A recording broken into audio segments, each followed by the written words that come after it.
Hey guys, welcome back to Life Up Education TV. Today in this video, we're going to talk more about life and success according to Japanese, teaching and Japanese philosophy. Okay, the first thing I wanted to talk about is, it goes, vision without action is a dream. Action without a vision is a nightmare. Do I agree with this? Do I disagree with this? 50% I agree, 50% I disagree. 50% I agree in the sense that yes, vision without an action is a dream. But for me, action without vision is not so bad. I think it's gonna be a messy road, but it's better than zero, like better than no action, better than doing nothing. Like for me personally, I don't know what I want unless I do it. So I try everything and I decide. I don't want to have opinion, like a strong opinion of something that I haven't done. So for me, it's kind of like, it's encouraged. Like no matter how messy you might look, no matter how like stupid, lost you might look, like whatever, like who the fuck cares? I think you should try. And then you should find what it is that you want. And if you stay being afraid of being judged by other people for not knowing what it is that you want, like you can't do anything. Like for me, I actually want to encourage people to just take action and fuck I don't even bother thinking about how you might appear for others. And then those are the things you can't even control anyway. So that's my opinion when it comes to this. Okay, the next one. When the character of a man is not clear to you, look at their friends. Look at his friends. Do I agree? I think not necessarily like to judge someone. Like I don't think it'll give such a clear picture of like who the person is by looking at their friends. I think more so that I do that for me. Like it's a slightly different story, but you get critics, like you get criticism from people who you don't know, right? But in the end of the day, people who you're really, really close to think you're a good person, you're a good person. That's the only way I kind of use this method to kind of like measure where I stand in terms of like how good person am I.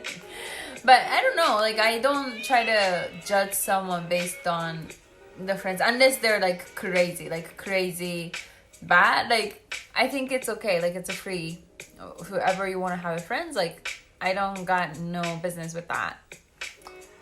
Okay, the next one goes, spilled water does not return to the tray.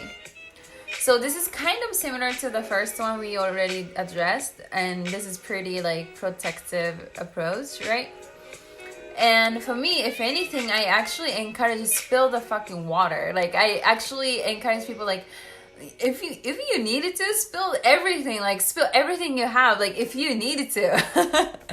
Because I'm not troubled or crippled and worried, haunted by the water that's already been spilled. I'm always on to like, okay, if this spilled, let me try get more water. Let me try to find a way to find more water so that we don't have to like crippled and dwell on whatever that already happened, the loss we can't even get back. So I'm always looking for the solution. Like I'm always out for like what's next, like what can I do given the situation. And I think this approach works better because this way, like I'm not limiting to my own suffering. I'm not limiting my worldview onto my own suffering, but I'm looking at it in a perspective of let's produce more so that first of all, like I can also be served for myself, but also because I can like make more, let's like make more abundance for everyone, not even like my spilled water, but all for anyone who maybe spilled water. Like let's get more for other people as well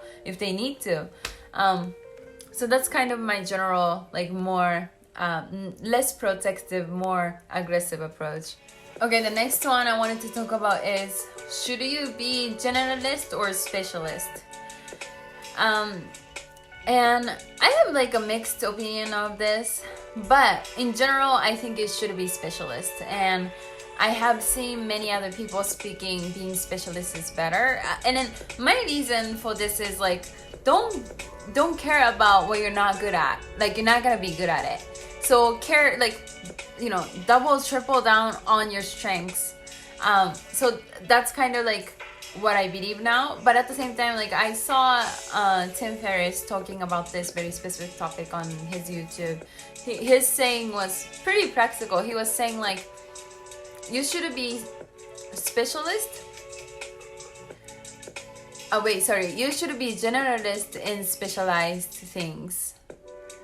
I don't know if I'm framing it right, but basically I just like did the headline reading, so I'm not sure if I got the complete like concept behind what he was trying to say. But basically he was saying that you have more competitive advantage if you are good at like not only one thing, but if you could kind of combine different skills that include very like a fundamentally different idea.